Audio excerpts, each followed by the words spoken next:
What if practicing English alone for just 10 minutes a day could do more than years of group classes ever did? I'm Michael. And I'm Olivia. Welcome to Qlip English. Before we go further, pause this video right now and write one sentence in the comments about why you think you need a partner to practice English. We'll personally reply and challenge that idea. Go ahead, pause now. Okay, welcome back. Today we're giving you a complete method to practice English alone every single day in just 10 minutes. No partner, no classroom, no expensive courses, just you, your voice, and a simple plan. Most learners believe they need someone to talk to in order to improve. That belief alone stops thousands of people from ever starting. But speaking is a skill you train with your own mouth and brain. Another person isn't actually required for that training to happen. Exactly. Think about athletes. They don't only train during matches. Most of their improvement happens alone, through repetition, drills, and practice. English speaking works exactly the same way. Stick with us, because by the end of this video, you'll have a full 10-minute solo practice plan. Let's break down these 10 minutes into 3 focused parts. First, 3 minutes of talking to yourself out loud.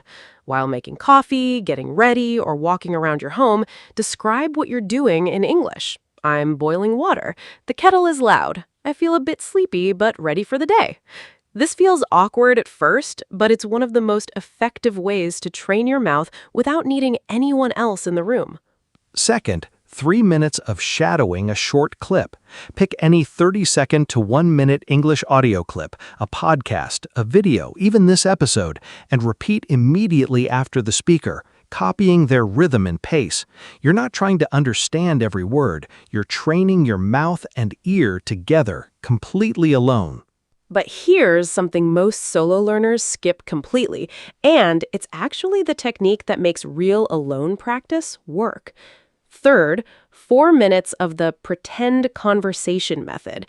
Imagine a simple situation, ordering coffee, explaining your job, or describing your weekend, and speak both sides of the conversation out loud, playing both roles yourself. How was your weekend? It was great, thanks. I visited my family and relaxed a lot. This trains your brain for real back-and-forth conversation, even without a real partner present. This technique specifically fixes one of the biggest problems with solo practice. It prepares you for the unpredictability of real conversations, not just fixed sentences. Now here's a bonus tip that ties this entire method together. Record yourself once a week doing the pretend conversation method and keep a simple log of new phrases you use. Over weeks, you'll build both a vocabulary bank and clear proof of your own progress. Another powerful bonus tip, use your phone's voice memo app during dead time, like walking, cooking, or commuting, so you don't need extra time set aside. You're just replacing time you already spend doing something else. One more idea, especially for complete beginners. Start every solo session with one simple rule. Speak imperfectly on purpose. Give yourself full permission to make mistakes, mispronounce words, or pause awkwardly. Solo practice is the safest place in the world to fail, so use that safety fully. Let me share a real story. I had a student named Kareem, 45 years old, who told me he had no colleagues who spoke English and no time for classes with his work schedule. He genuinely believed solo practice wouldn't count as real practice.